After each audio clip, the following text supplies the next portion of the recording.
Comme nous l'avons vu jusqu'à présent, le monde de l'intériorité peut s'associer parfois au monde de l'action, mais il peut également exister par lui-même, indépendamment de son rapport au monde du Maasé.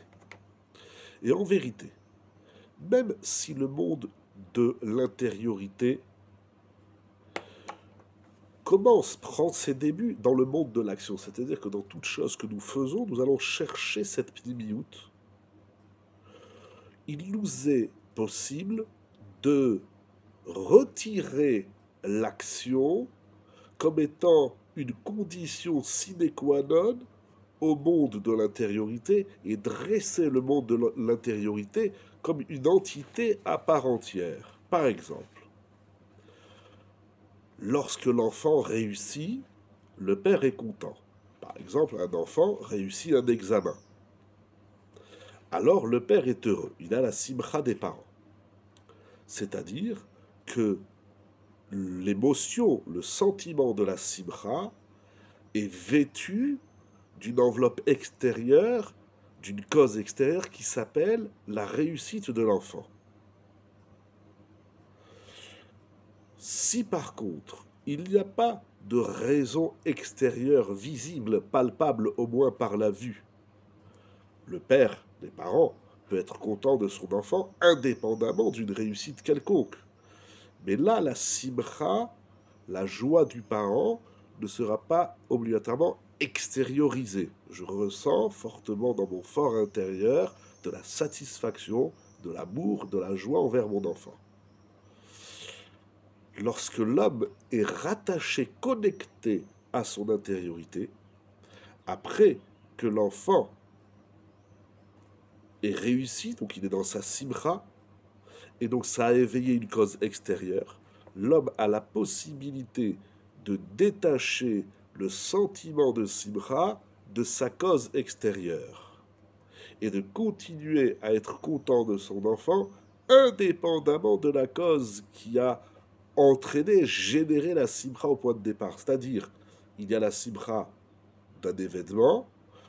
Deuxième étape, il y a la simcha, tout simplement parce qu'un père est content de son enfant, mais il y a également ce travail de dépouillage, c'est le mot que le Rav emploie, la hafshata, c'est-à-dire moufchetet, ça veut dire que je prends la cause qui a généré de la simcha, je garde la simcha en mettant la cause extérieure de côté. J'en fais une valeur en soi intrinsèque et indépendante de la cause extérieure.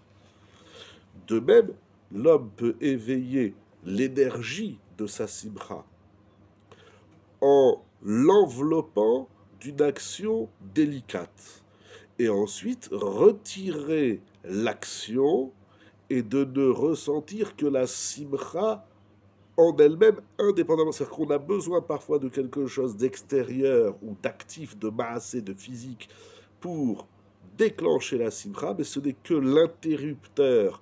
Entre parenthèses, c'est pas le machal du Rav, j'appuie sur l'interrupteur, c'est ce qui fait de la lumière. Mais une fois que j'ai la lumière, je ne pense plus à l'interrupteur.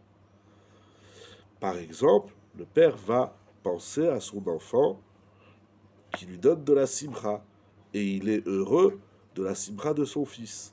Ensuite, je prends l'émotion de la simcha que j'ai ressentie et je la garde en mon fort intérieur, dans mon imaginaire, dans mon corps, dans tous mes éléments sensitifs et bien au-delà. Nous avons vu que le sensitif est physique, je le garde même dans mon nefesh, afin de ressentir cette simcha de mon enfant indépendamment d'une cause ou indépendamment du fait d'être la conséquence d'une action. Dans la note 16, ici, le Rav donne un exemple.